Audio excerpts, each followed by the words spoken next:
आज से हम सोशल साइंस स्टार्ट कर रहे हैं और सोशल साइंस के अंदर सबसे पहले हम मैप के बारे में स्टडी करेंगे, क्योंकि सोशल साइंस के लिए मैप की बेसिक इन्फॉर्मेशन होना बहुत ज़्यादा ज़रूरी है। मैप बैकबोन है सोशल साइंस की, रीढ़ की हड्डी है सोशल साइंस की, पर्टिकुलरली ज्योग्राफी के लिए। ज्योग्राफी विदाउट मैप हम नहीं कर सकते हैं, ठीक है। अगर आपको बहुत अच्छी तरह से ज्योग्राफी करनी है तो उसके लिए मैप आना ही चाहिए। भले ही मैप आपके सिलेबस में ना दे रखा हो, वर्ल्ड मैप या इंडिया का मैप भले ही आपके सिलेबस में ना दे रखा हो, लेकिन फिर भी ज्योग्राफी के अंदर मैप का यूज होगा। वो भले ही 6th क्लास हो, 7th हो या 8th हो, कोई भी क्लास हो, सभी क्लासेस के अंदर मैप का यूज होगा। तो इसलिए ज़रूरी नहीं है कि सिलेबस में दे रखा है हम तभी करेंगे। ज्योग्राफी अच्छे से हमें करनी है तो उसके लिए हमें मैप करना ही पड़ेगा, ठीक है। तो इसलिए ज्योग्राफी हम स्टार्ट करें, क्योंकि सोशल साइंस के अंदर सबसे पहले हम ज्योग्राफी स्टार्ट करेंगे, ठीक है। तो ज्योग्राफी के लेसन हम स्टार्ट करें उसके पहले हम मैप कंप्लीट करते हैं। और मैप के टोटल 4 to 5 लेक्चर होंगे। ये जो 4 to 5 लेक्चर हैं ये 6th क्लास से लेकर 8th क्लास तक सभी बच्चों के लिए सेम होंगे, ठीक है। मैप कंप्लीट होने के बाद 6th क्लास का लेक्चर अलग आएगा, 7th का अलग आएगा, 8th का अलग आएगा, और वो लेसन वाइज आएंगे, ठीक है। तो इसलिए अब हम सबसे पहले मैप स्टार्ट करते हैं। और इसका जो सिलेबस होगा ना वो हम NCERT के अकॉर्डिंग करेंगे, ठीक है, क्योंकि अब हर जगह पे NCERT की बुक ही लग रही है तो हम NCERT को ही कवर करेंगे, ओके। तो अब हम स्टार्ट करते हैं मैप। ये जो आपको स्क्रीन के ऊपर दिखाई दे रहा है ना, ये वर्ल्ड का मैप दिखाई दे रहा है, वर्ल्ड मैप, ठीक है। पूरे वर्ल्ड के अंदर या पूरी पृथ्वी के ऊपर, अर्थ के ऊपर दो चीज़ें हैं। अर्थ के ऊपर दो चीज़ें हैं, वो क्या क्या हैं? Land and water. अराउंड 70% अर्थ के ऊपर क्या है? वाटर, और अराउंड 30% क्या है? लैंड, यानी कि ज़मीन, ठीक है। पूरी अर्थ के ऊपर अराउंड 30% लैंड है यानी कि ज़मीन है, और अराउंड 70% क्या है? वाटर। ये जो वाटर बॉडीज़ वाला जो पार्ट है ना उसको बोलते हैं महासागर, और जो ज़मीन वाला जो पार्ट है उसको बोलते हैं महाद्वीप। जो बहुत बड़ा जल का क्षेत्र होगा उसको बोलेंगे महासागर, ठीक है, ओशियन। जो लार्ज एरिया ऑफ वाटर होगा उसको हम क्या बोलेंगे? ओशियन। और जो लार्ज एरिया ऑफ लैंड होगा उसको हम क्या बोलेंगे? कॉन्टिनेंट। समझ में आया? दो चीज़ें हैं, अर्थ के ऊपर land and water. Water around 70%, land around 30%। जो लार्ज एरिया ऑफ वाटर है उसको हम बोलेंगे ओशियन, और जो लार्ज एरिया ऑफ लैंड है, जो बहुत बड़ा जो ज़मीन का टुकड़ा है, उसको हम बोलेंगे कॉन्टिनेंट, यानी कि महाद्वीप, ठीक है। टोटल जो ओशियन है ना वो 5 हैं। पूरे वर्ल्ड के अंदर टोटल ओशियन कितने हैं? 5, और टोटल कॉन्टिनेंट हैं 7, ठीक है। और ओशियन का जो वाटर होता है ना वो सोल्टी होता है, नमकीन होता है, ये भी ध्यान रखना। तो सबसे पहले हम करते हैं ओशियन। ओशियन हम किसे कहेंगे? Large area of water. जो वाटर का जो बहुत बड़ा जो एरिया है उसको हम क्या बोलेंगे? ओशियन। और ओशियन का वाटर कैसा होता है? सोल्टी, ये भी ध्यान रखना। टोटल कितने ओशियन हैं? 5। कौन कौन से हैं? Pacific ocean, Atlantic ocean, Indian ocean, southern ocean, Arctic ocean, ठीक है। जो largest ocean of the world है वो है पैसिफिक ओशियन, और जो smallest ocean of the world है वो है आर्कटिक ओशियन। साउदर्न ओशियन को अंटार्कटिका ओशियन भी बोलते हैं, ये ध्यान रखना, ठीक है। ओशियन के बारे में इतनी ही बेसिक इन्फॉर्मेशन सफिशिएंट है। अब हम आते हैं कॉन्टिनेंट के ऊपर। हमने क्या देखा था कि अर्थ के ऊपर दो चीज़ें हैं, लैंड एंड वाटर। तो जो वाटर बॉडीज़ वाला जो पार्ट है उसको हमने बोला है ओशियन। अब जो लैंड वाला जो पार्ट है, जो ज़मीन वाला जो पार्ट है, उसको बोलते हैं कॉन्टिनेंट, यानी कि महाद्वीप, ठीक है। कॉन्टिनेंट की डेफिनेशन क्या होगी? Large land mass on the earth, large land mass on the earth, large land mass on the earth. Earth के ऊपर जो बहुत बड़ा ज़मीन का टुकड़ा है उसको बोलते हैं कॉन्टिनेंट। लार्ज वाटर बॉडीज़ है उसको ओशियन, और लार्ज लैंड मास है जो बड़ा ज़मीन का टुकड़ा है उसको कॉन्टिनेंट बोलते हैं। ठीक है। अर्थ के ऊपर 7 लार्ज लैंड मास हैं, यानी कि अर्थ के ऊपर 7 ज़मीन के टुकड़े हैं। इसका मतलब है अर्थ के ऊपर 7 कॉन्टिनेंट हैं। ठीक है। वो 7 कॉन्टिनेंट कौन कौन से हैं? Asia, Africa, north America, south America, Antarctica, Europe and Australia. इसमें जो largest continent of the world है वो है एशिया, सबसे बड़ा जो कॉन्टिनेंट है वो Asia. And smallest continent of the world is the Australia. Smallest continent क्या है? ऑस्ट्रेलिया। ठीक है। इसके अलावा इन 7 कॉन्टिनेंट में से जो अंटार्कटिका कॉन्टिनेंट है इसके ऊपर कोई पॉपुलेशन नहीं रहती है, बाकी सभी के ऊपर रहती है लेकिन अंटार्कटिका में नहीं रहती है। क्यों? क्योंकि अंटार्कटिका में ओनली आइस है, बर्फ। ठीक है, इसलिए वहाँ पर कोई पॉपुलेशन नहीं रहती है। ओके। इंडिया कौन से कॉन्टिनेंट में है? इंडिया एशिया के अंदर है, इंडिया एशिया कॉन्टिनेंट के अंदर है। ठीक है, ये रहा। और इंडिया के नीचे ये है श्रीलंका, जहाँ पे रावण की लंका थी ये वही श्रीलंका है। ओके। अब ये जो कॉन्टिनेंट एंड ओशियन जो हमने मैप के ऊपर देखे हैं यही हम अर्थ के ऊपर देखते हैं।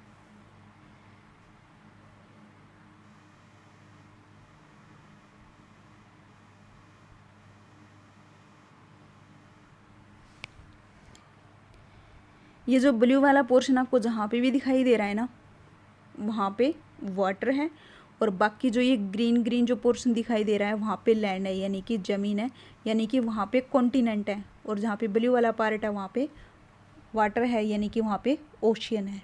ठीक है। तो सबसे पहले ये वाला जो पोर्शन है, ये वाला जो लैंड मास है, जो ज़मीन का टुकड़ा है, ये वाला है एशिया कॉन्टिनेंट। एशिया कॉन्टिनेंट के साइड में यहाँ पे है यूरोप, और यूरोप के नीचे ये वाला है अफ्रीका कॉन्टिनेंट। ओके, समझ में आया? एक बार मैप पे फिर चलते हैं। देखो, ये इधर एशिया, एशिया के साइड में यहाँ पे यूरोप, यूरोप के नीचे अफ्रीका कॉन्टिनेंट, और यूरोप एंड एशिया कॉन्टिनेंट के ऊपर क्या है? Arctic ocean. यहाँ पे एशिया में ये है इंडिया, और इंडिया के नीचे है इंडियन ओशियन, और इंडियन ओशियन के यहाँ पे बगल में है ऑस्ट्रेलिया। इंडियन ओशियन के नीचे क्या है? साउदर्न ओशियन, और साउदर्न ओशियन के नीचे यहाँ पे क्या है? Antarctica continent. यही सब हम ग्लोब के ऊपर, अर्थ के ऊपर देखते हैं। ये वाला क्या है? एशिया। ये वाला क्या है? यूरोप। एशिया एंड यूरोप के ऊपर क्या है? Arctic ocean. ओके। यूरोप के नीचे ये है यूरोप, और यूरोप के नीचे ये क्या है? Africa continent. ये इंडिया, इंडिया के नीचे यहाँ पे इंडियन ओशियन, इंडियन ओशियन के नीचे यहाँ पे क्या है? साउदर्न ओशियन, और ये क्या है? Antarctica continent. वाइट दिखा रखा है ना क्योंकि यहाँ पे आइस है ओनली। और ये है ऑस्ट्रेलिया कॉन्टिनेंट। ठीक है। तो यहाँ पे कितने कॉन्टिनेंट हो गए? देखो, एशिया, यूरोप, अफ्रीका, और 2 नीचे ये वाले अंटार्कटिका और ऑस्ट्रेलिया। 5 हो गए ना टोटल कॉन्टिनेंट। और टोटल कितने हैं? 7 है ना। तो 2 कॉन्टिनेंट और रह गए। कौन कौन से? North America and south America. वो कहाँ पे है? अर्थ ऑलमोस्ट राउंड शेप में है ना।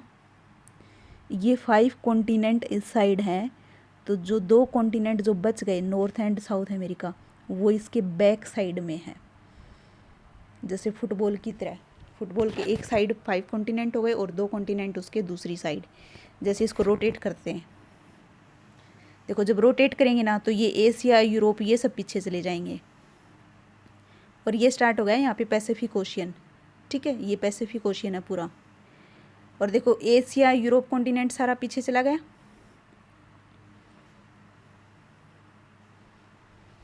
ठीक है।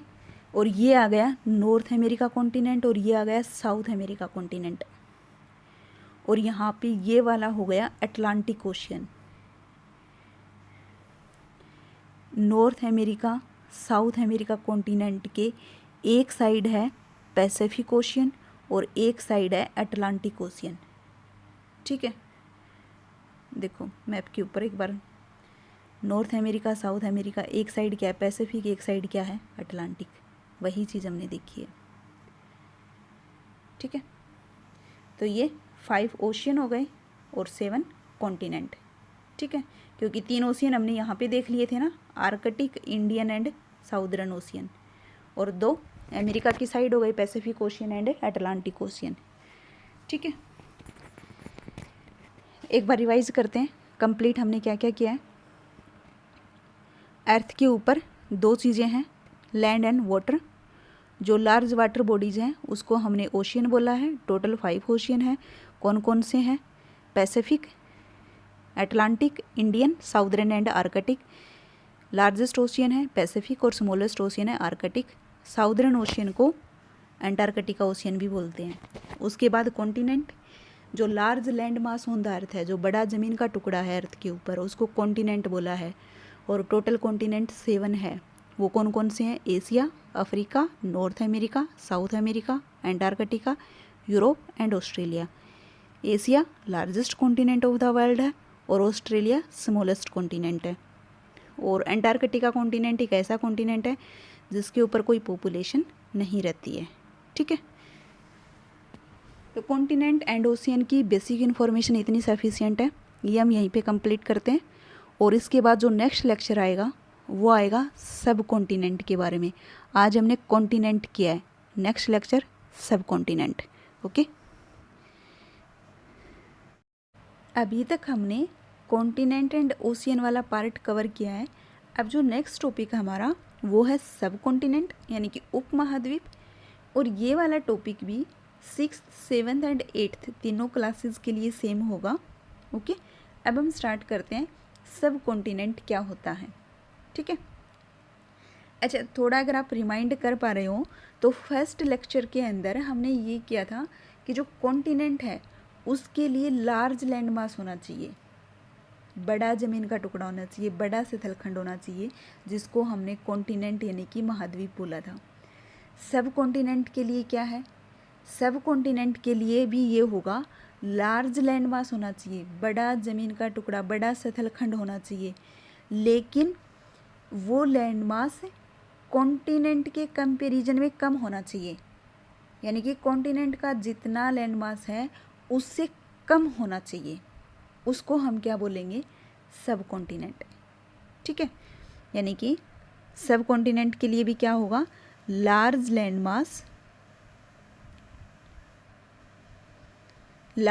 मास होना चाहिए, समवॉट थोड़ा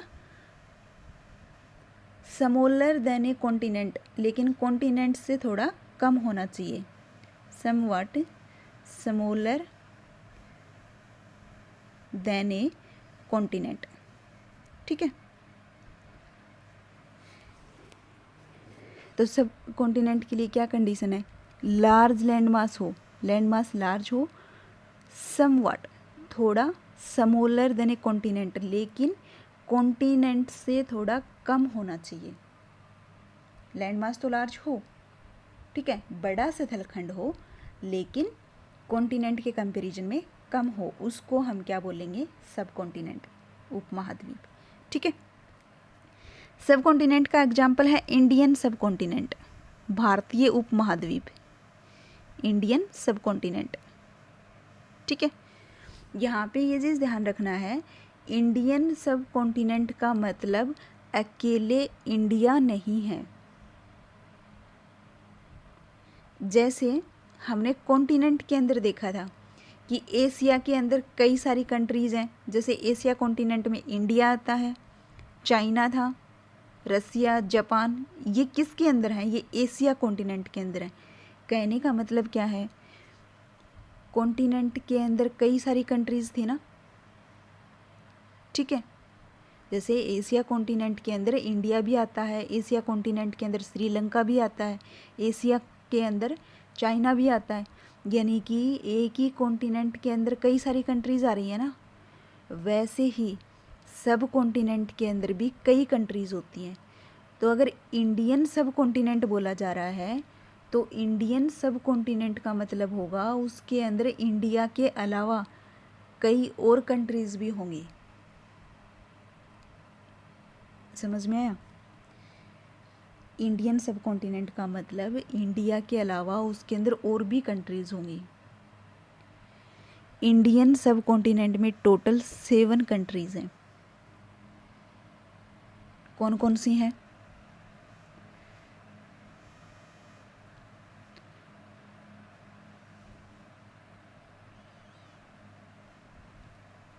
Pakistan, India, Nepal, Bhutan, Bangladesh, Sri Lanka and Maldives.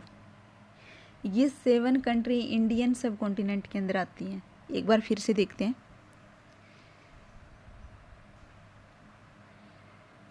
Pakistan, India, Nepal, Bhutan, Bangladesh, Sri Lanka and Maldives. ये 7 कंट्री इंडियन सब कॉन्टिनेंट भारतीय उपमहाद्वीप के अंदर आती हैं। तो जहाँ पे भी वर्ड इंडियन सब कॉन्टिनेंट यूज हो रहा होगा ना, उसका मतलब है कि इन 7 कंट्रीज़ के बारे में बात की जा रही है, अकेले इंडिया के बारे में बात नहीं की जा रही है, ठीक है। तो एक बार रिवाइज करते हैं। सब कॉन्टिनेंट क्या है? लार्ज लैंड मास हो लेकिन कॉन्टिनेंट से कम हो। लार्ज लैंड मास स्मॉलर देन ए कॉन्टिनेंट, लेकिन कॉन्टिनेंट के कंपैरिजन में कम हो, ऐसे लैंड मास को सब कॉन्टिनेंट बोलते हैं, ठीक है। उसके बाद इसका एग्जाम्पल क्या है? इंडियन सब कॉन्टिनेंट, भारतीय उपमहाद्वीप। इसका मतलब होगा इंडियन सब कॉन्टिनेंट के अंदर टोटल 7 कंट्री हैं। वो टोटल 7 कंट्री कौन सी हैं? पाकिस्तान, इंडिया, नेपाल, भूटान, बांग्लादेश, श्रीलंका एंड मालदीव्स, ठीक है। ये 7 कंट्रीज़ इंडियन सब कॉन्टिनेंट के अंदर आती हैं, ओके। तो कहीं भी अगर ये वर्ड यूज हो रहा हो इंडियन सब कॉन्टिनेंट, तो उसका मतलब अकेले इंडिया नहीं होगा, ये चीज़ ध्यान रखना, ठीक है। तो सब कॉन्टिनेंट का टॉपिक अब हम स्टार्ट करते हैं। पेनिनसुला, प्रायद्वीप। पेनिनसुला किसे कहेंगे हम?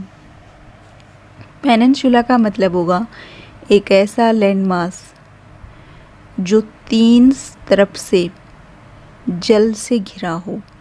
ऐसा लैंडमास जो 3 तरफ से पानी से घिरा हो, उसको प्रायद्वीप या पेनिनसुला बोलते हैं। That landmass which is surrounded by water from 3 sides. ऐसा लैंडमास जो 3 तरफ से पानी से घिरा है, उसको पेनिनसुला बोलेंगे, ठीक है। जैसे फॉर एग्जाम्पल,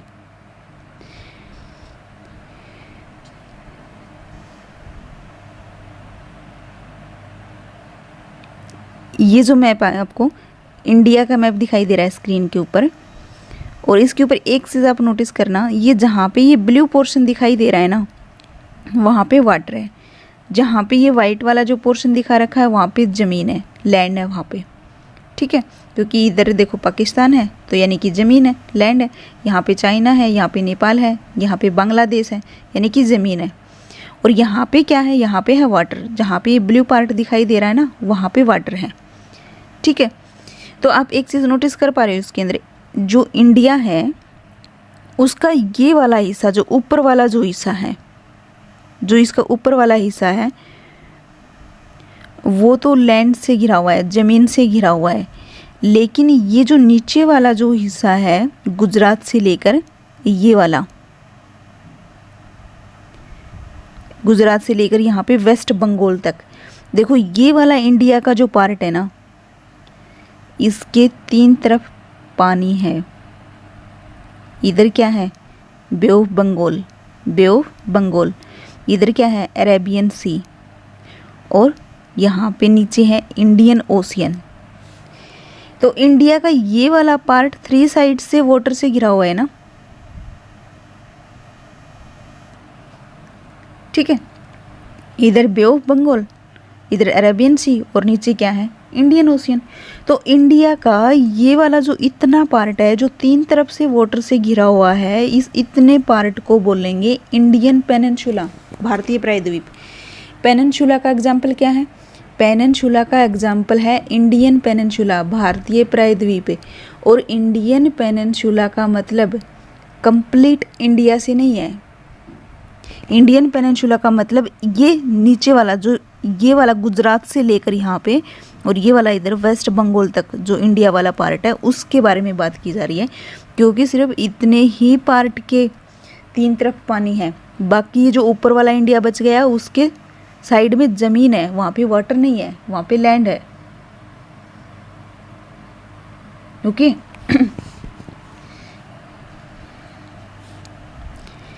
तो पेनिनसुला का मतलब क्या हुआ, पेनिनसुला का मतलब हुआ that land mass which is surrounded by water from 3 sides. ऐसा लैंड मास जो 3 तरफ से पानी से घिरा हो उसको हमने क्या बोला है, पेनिनसुला। इसका एग्जाम्पल क्या आएगा, एग्जाम्पल है इंडियन पेनिनसुला। और इंडियन पेनिनसुला जब बोला जाएगा उसका मतलब कंप्लीट इंडिया नहीं होगा, उसका मतलब है ये वाला इंडिया, नीचे वाला, ठीक है। तो इंडियन पेनिनसुला के अंदर कौन कौन से स्टेट आएंगे, गुजरात, महाराष्ट्र, गोवा, गुजरात, महाराष्ट्र, गोवा, कर्नाटक, केरला, तमिलनाडु, आंध्र प्रदेश, तेलंगाना, उड़ीसा एंड वेस्ट बंगाल। ये जो स्टेट है ना ये सभी किसके अंदर आएंगे, इंडियन पेनिनसुला। तो इंडियन पेनिनसुला का मतलब ये इतने स्टेट हैं। टोटल कितने हो गए, 1 2 3 4 5 6 7 8 9 10, टोटल 10 स्टेट हो गए जो किसके अंदर हैं, इंडियन पेनिनसुला के अंदर। 1 2 3 4 5 6 7 8 9 एंड 10, ये टोटल 10 स्टेट हैं, ठीक है। एक बार फिर से देखते हैं। सबसे पहले हमने कॉन्टिनेंट किया, फिर हमने ओशियन, फिर हमने सब कॉन्टिनेंट और उसके बाद क्या है, पेनिनसुला। और पेनिनसुला का एग्जाम्पल क्या है, इंडियन पेनिनसुला। और यहाँ पे एक चीज़ ध्यान रखना, जब हमने सब कॉन्टिनेंट वाला टॉपिक किया था ना तो उसका भी एग्जाम्पल इंडियन सब कॉन्टिनेंट था और वहाँ पे भी अकेले इंडिया मतलब नहीं था इंडियन सब कॉन्टिनेंट का, उसका मतलब था इंडिया के साथ बाकी और कंट्रीज़ भी हैं। टोटल इंडियन सब कॉन्टिनेंट के अंदर 7 कंट्रीज़ हैं और इंडियन पेनिनसुला के अंदर भी अकेले इंडिया नहीं है या कंप्लीट इंडिया नहीं है, उसके अंदर 10 स्टेट हैं ओनली जो इंडियन पेनिनसुला के अंदर आते हैं, कंप्लीट इंडिया नहीं है। ओके तो ये था पेनिनसुला वाला पोर्शन। अच्छा पेनिनसुला को ना इसको एक बार हम अर्थ के ऊपर और देखते हैं।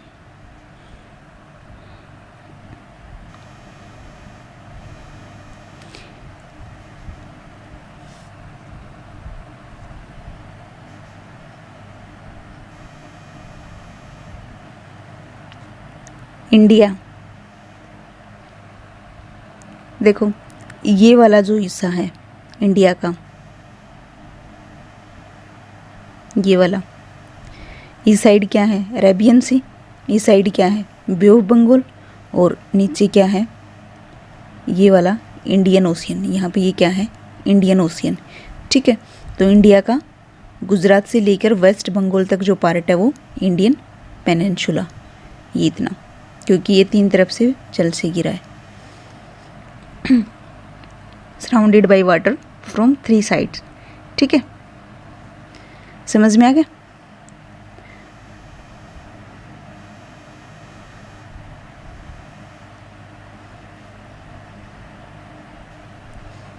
इसके बाद नेक्स्ट जो टॉपिक हम करेंगे वो हम करेंगे आइलैंड, द्वीप।